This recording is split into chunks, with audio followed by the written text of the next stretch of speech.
as sortes de bênçãos, melhor noite. Olha nós aqui outra vez para falarmos acerca dos assuntos lá do alto, comentar sobre o Evangelho de Cristo. Bem-vindos sejam todos, você que está há pouco tempo conosco, você que tem chegado, é novo no canal. Meu nome é Geraldo Moraes, este é o canal Igreja em Espírito e em Verdade. Tratamos da escatologia consumada, tratamos do reino de Deus em nós e mostramos que o evangelho pregado por Paulo era o evangelho da graça de Deus que estava em desenvolvimento nos dias de Paulo. Nos dias de Paulo, dois pactos estavam cruzados. A lei espiritual tinha perdido a sua forma de santificar os imundos segundo a carne. Cristo pôs fim à lei espiritualmente, porque ela já não purificava mais ninguém mesmo. Mediante o sacrifício de Cristo, ela perdeu toda a intensidade e vigor, mas ela continuou física nos dias de Paulo. O templo estava de pé. Temos falado reiteradamente que Paulo entrou o templo, rapou a cabeça, e a festa de Pentecostes significa com isto que o evangelho ainda se misturava. O evangelho era anunciado junto com o evangelho da circuncisão.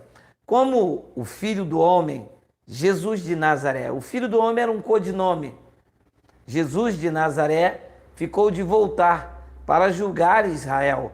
O sangue daquela geração, o sangue daqueles que mataram os profetas, deveria ser pedido àquela geração. Então, por determinação e propósito, segundo o beneplácito da sua vontade, 4 apóstolos foram levar essas mensagens. Um foi aos gentios. O apóstolo Paulo levou o evangelho do fundamento. Foi ele que disse: eu, como sábio e prudente condutor, estou colocando o fundamento.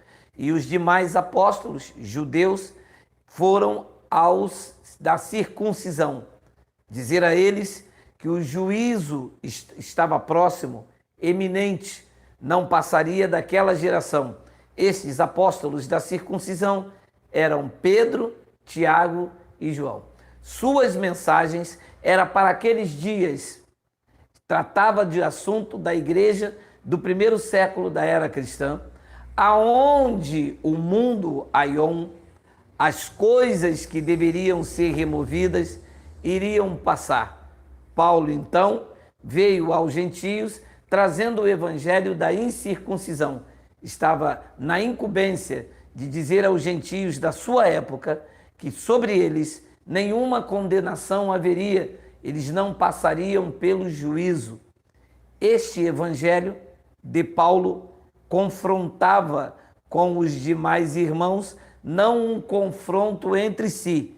Eles estavam corretos nas suas colocações, desde que o evangelho da circuncisão não fizesse parte com o evangelho da circuncisão. O evangelho da circuncisão anunciava o juízo pelas obras aos judeus.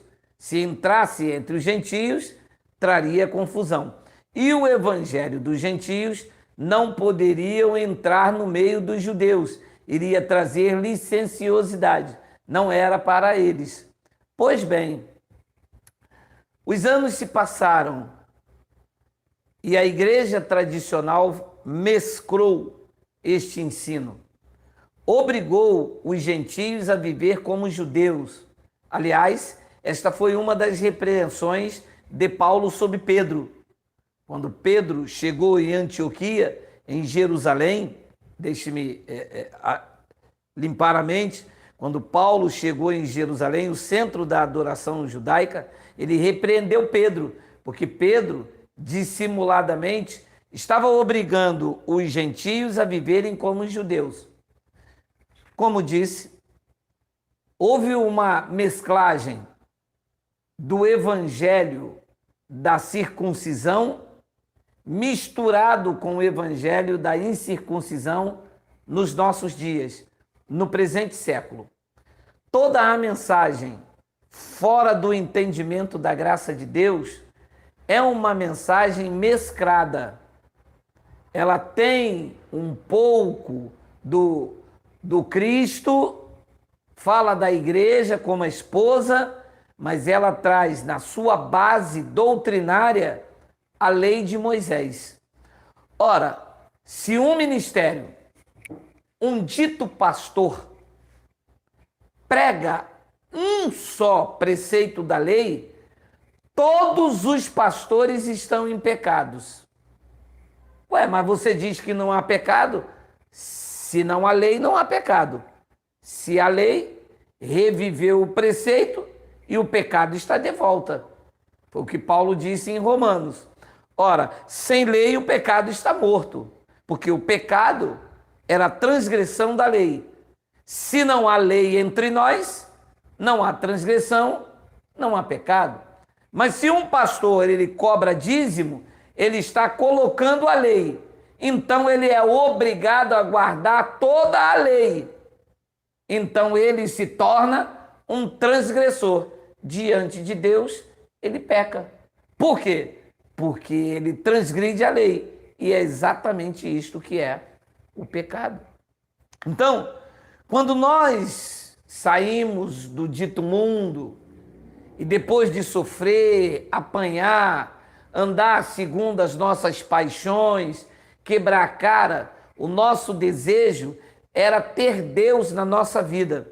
O que nos foi apresentado como solução para os nossos anseios, para as nossas fraquezas, para a libertação dos vícios, das drogas? O que nos foi apresentado? A igreja evangélica como agência intermediadora. Todo o homem nesta nação e em vários lugares do mundo foi obrigado a pensar, foi manipulado a achar que ele só teria paz, só iria parar de sofrer, só encontraria vida eterna se ele fizesse parte de uma igreja. Agora, pasmem, isto não tem uma referência bíblica. Não há uma base nem na lei e nem na graça, onde uma pessoa, para ter paz de espírito, comunhão com Deus e ter vida eterna, tenha que participar de um clube, de um adestramento espiritual. Gostei da palavra, desceu fresquinha. Adestramento espiritual. Grande parte do chamado povo de Deus foram adestrados. Não toque, não faça isso, não coma aquilo, não pode, isto pode. Este adestramento espiritual causou um enfraquecimento no organismo de Cristo, no organismo igreja. A igreja anda cambaleando e são os seus patronos que se fortalecem com a ignorância espiritual. Pois bem, o que é que nos apresentaram como evangelho? Um evangelho deformado. Porque não é evangelho.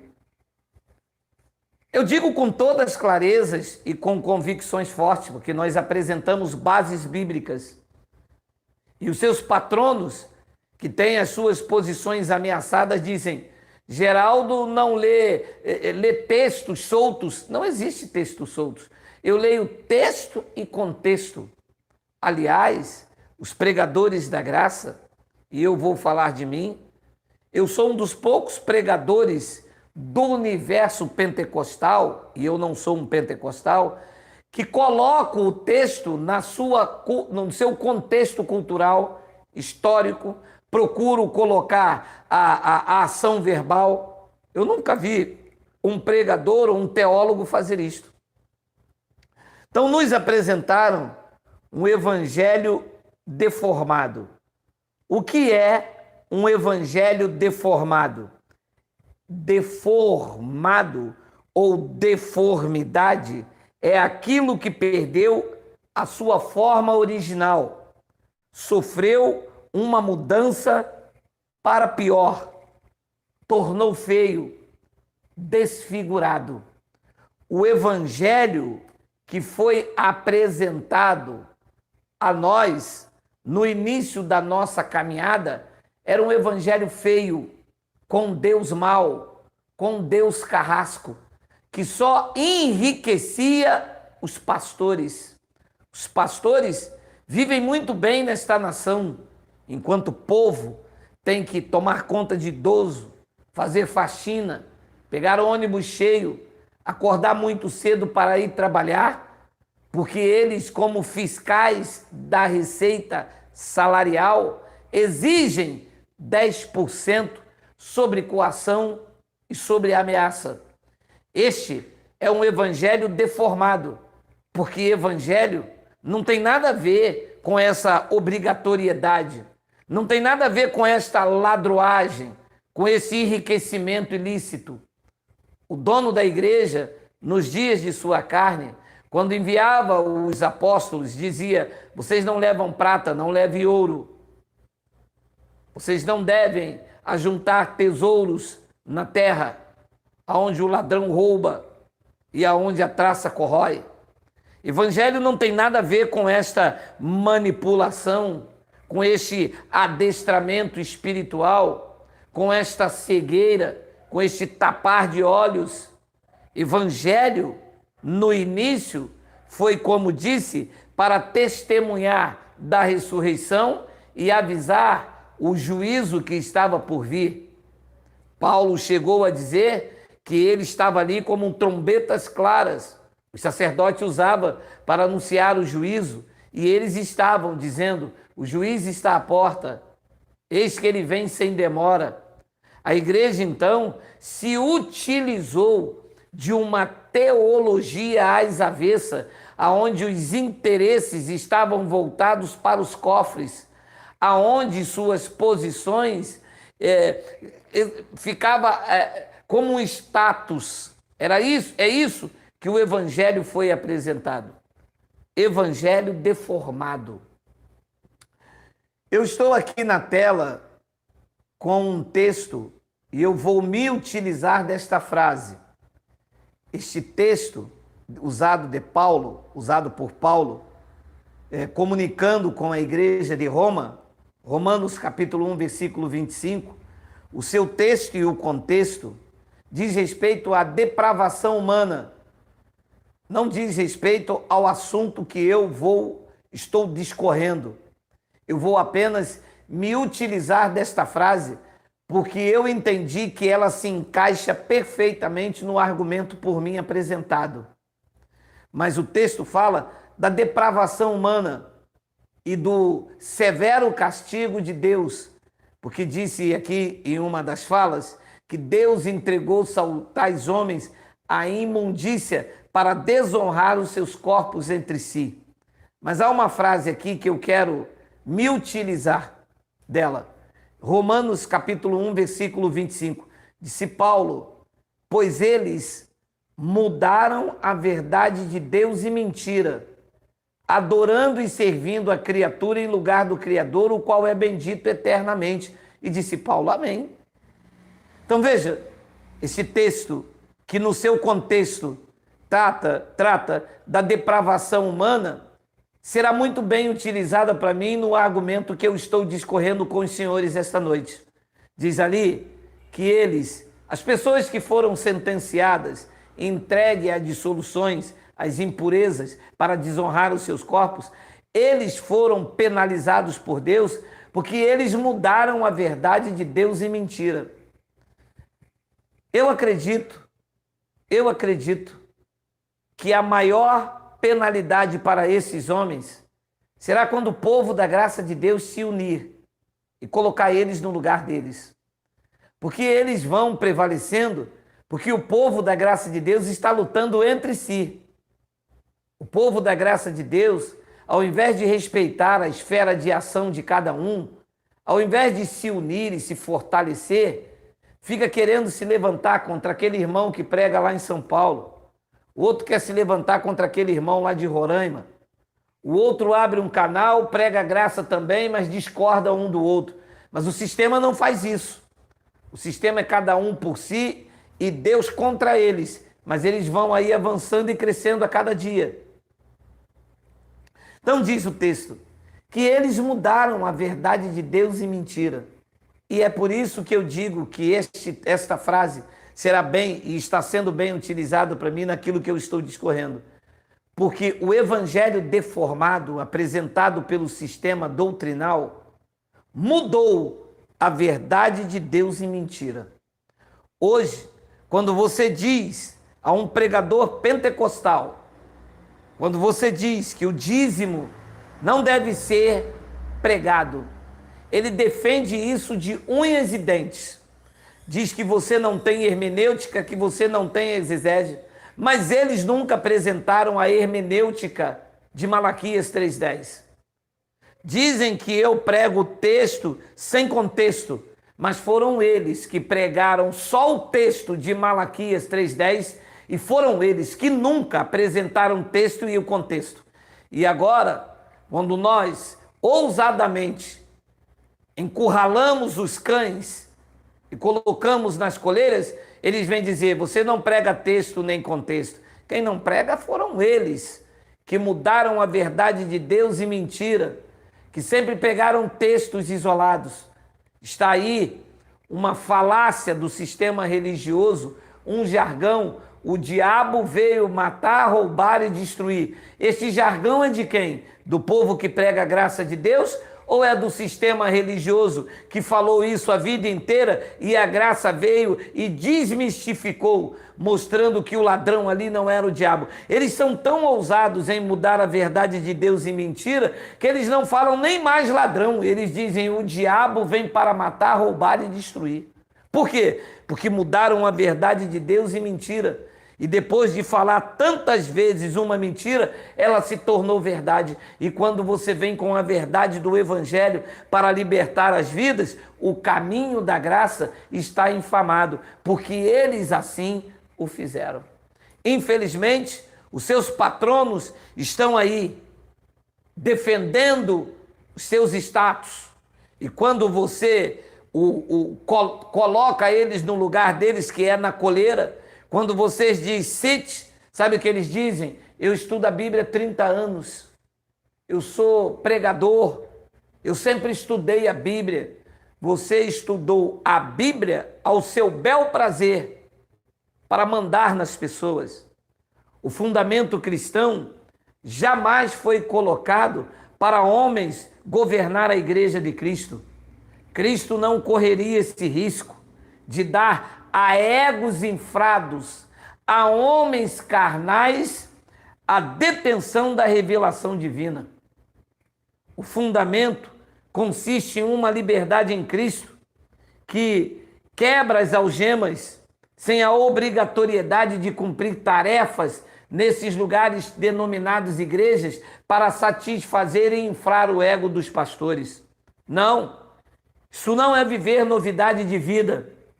Isto é, retroceder ao paganismo da religião. Isto é, costurar o véu. Isto é, edificar o que foi destruído. Isto é, dizer Cristo morreu em vão. Isto é, transformar a verdade de Deus em mentira. Foi o que fizeram nesta nação, gerando escravos, gerando filhos para a escravidão. Jesus de Nazaré, nos dias de sua carne, repreendeu os fariseus, dizendo, vocês rodam o mundo inteiro para fazer um prosélito, um novo convertido, e depois que vocês conseguem fazer, vocês transformam eles filhos do inferno, filho da sepultura, filho da morte, 2 vezes pior. Geram zumbis. As pessoas estão dentro desse sistema fraudulento, vivendo um evangelho deformado, estão como zumbis, têm nome de que vive, mas estão mortos, mortos na religiosidade, mortos no paganismo. Toda a sua teologia está baseada em mamon, tem que ter o dinheiro, tem que ter a barganha, tem que ter o toma lá da cá, tem que haver uma moeda de troca. A graça de Cristo não é um conteúdo fixo. Deixa eu mandar um recado para os patronos, os detentores da teologia fixa. Você sabe o que é uma teologia fixa? Você sabe o que é um conteúdo fixo cristão? É o que eles fizeram. Campanha, isto é fixo, não muda. Culto de libertação, isto é fixo, não muda. Dízimo, isto é fixo, isto não muda na história da igreja. Santa Ceia, primeiro domingo de cada mês. A maior blasfêmia e a maior arrogância de um conteúdo fixo apresentado pela teologia do evangelho deformado é esta. Não há uma passagem na Bíblia, não há uma evidência, nem na lei, nem na graça, aonde deve se fazer Santa Ceia todo mês primeiro domingo. Isto é um conteúdo fixo de um evangelho deformado, instituído pelos patronos da igreja para que a arrecadação, o acharcamento seja volumoso. E eles estão se sentindo ameaçados porque Deus está levantando as coisas que não são para confundir as que são. Sim, repito, e que fique registrado, a graça de Deus não é um conteúdo fixo, mas um entendimento a ser renovado na medida que a humanidade segue o seu curso e os eleitos seguem o seu caminho. Pegou a visão? Pegou o entendimento? Não é um conteúdo fixo. Eu tenho que fazer isto sempre. É viver em novidade de vida. Viver esse evangelho deformado não é viver novidade de vida, é retornar ao paganismo, é edificar o que foi destruído, é costurar o véu.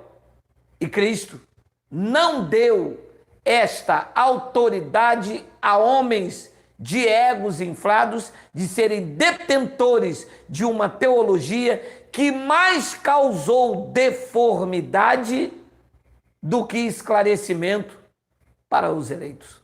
Haja visto que você que me ouve esta noite, você hoje está tão esclarecido que em pouco tempo você aprendeu muito mais pelo YouTube na sua casa do que anos a fio dentro desses lugares. O que você viu e o que você aprendeu foi deformidade.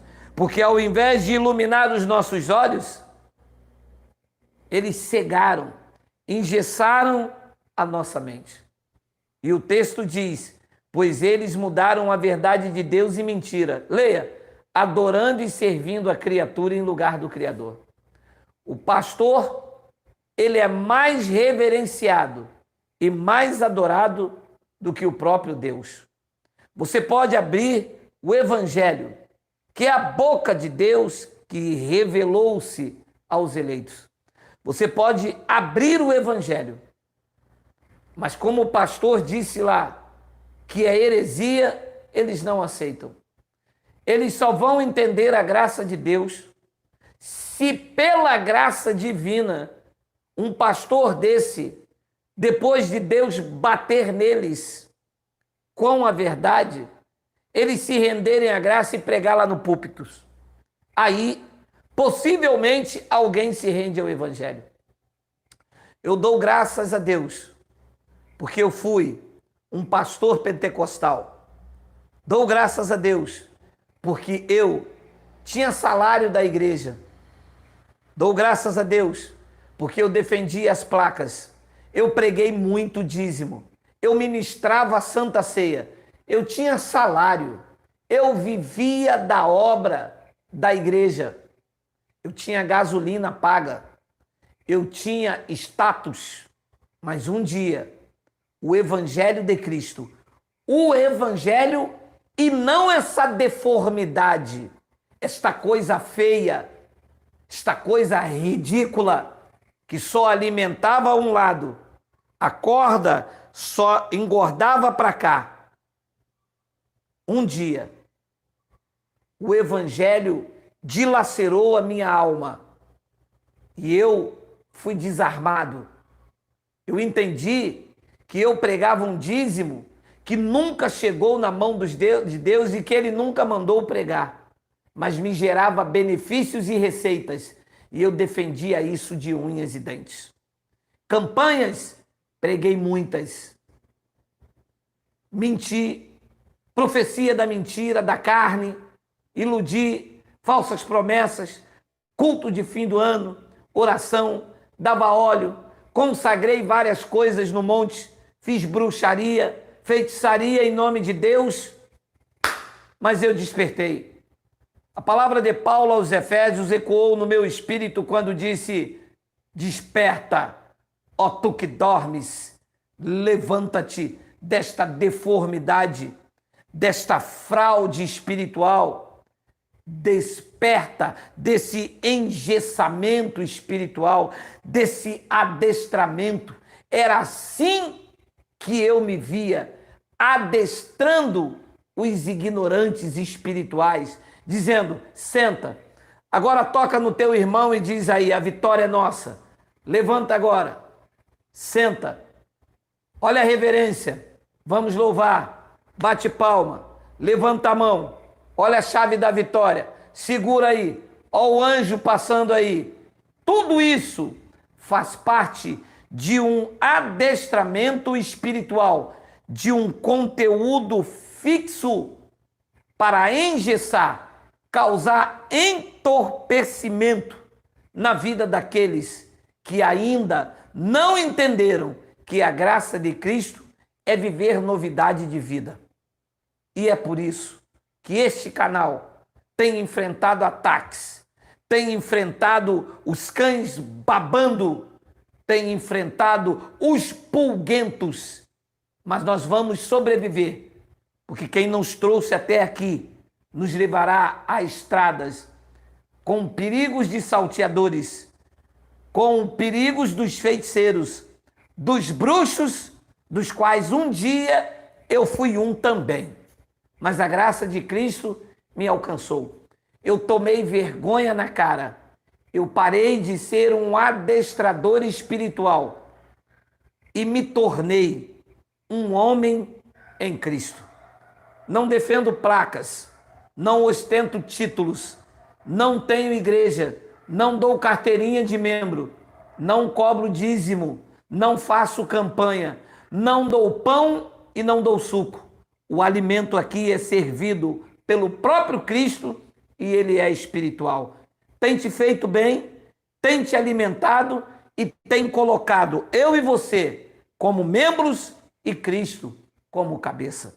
Esta é a verdade em Cristo, que eles transformaram em mentira, mas que esta geração de homens que deram um basta nesta manipulação, neste toma lá da cá, nessa gorjeta, nessa coisa ridícula, neste evangelho deformado, fizeram com que o corpo de Cristo adoecesse.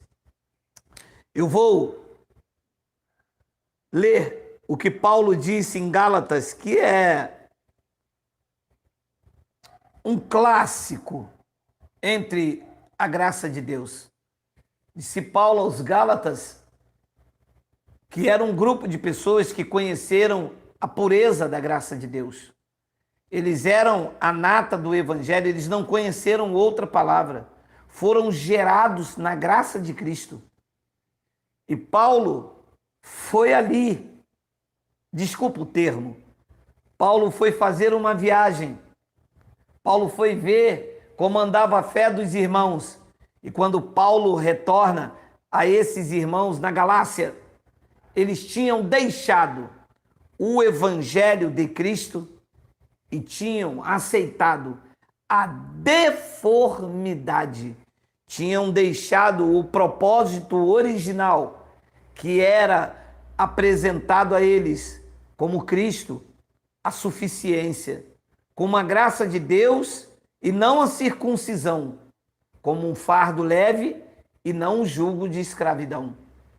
Paulo perplexo, Paulo admirado, Paulo como que extasiado, escreveu aos Gálatas e disse no capítulo 1, no versículo 6, admira-me que estejais passando tão depressa, mas não demorou um pouco.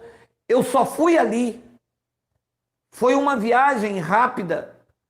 Admira-me que estejais passando tão depressa daqueles que vos chamou na graça de Cristo para o outro evangelho, para o evangelho da deformidade, para o evangelho da culpa, do pagar o preço, do sacrifício, o evangelho do ritual, da circuncisão, o evangelho do dízimo, o evangelho do status, da autoridade pastoral, da autoridade eclesiástica, da autoridade que não é autoridade quando está na graça, porque a autoridade eclesiástica não é reconhecida na graça. Na graça de Deus, a única autoridade é Cristo, o Rei dos Reis, o Senhor dos Senhores, o cabeça da igreja, a suprema autoridade. Se há uma autoridade eclesiástica, se é que existe uma, nós, o povo da graça de Deus, reconhecemos, é Cristo.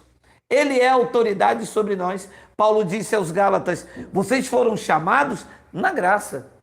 E quando você diz a um irmão, eu hoje vivo o evangelho da graça, vocês estão no sistema, já conheço o sistema. Eu ouço isso 30 anos, há 30 anos ouvindo que existe o sistema e engodando, alimentando, fomentando, porque o sistema dá lucro.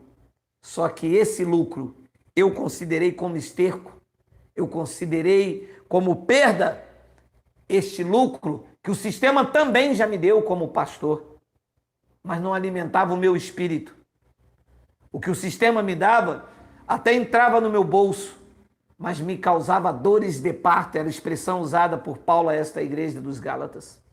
Admira-me que estejais passando tão depressa daquele que vos chamou na graça de Cristo para o outro evangelho, disse Paulo, o qual não é outro. O outro em que eles estavam passando era uma deformidade, apresentava um Cristo às avessas, com o rosto desfigurado, com uma mensagem desfigurada, com uma mensagem com hipocrisia, uma mensagem desfigurada, uma coisa feia. Não era isto que você viu? Um Deus às avessas? Uma hora você estava salvo, outra hora você estava perdido. Outra hora você quebrou a campanha, Deus ia te castigar. Outra hora você estava na bênção. Não era esse Deus às avessas que o outro apresenta? A graça de Cristo apresenta Cristo superior à lei de Moisés, a tudo.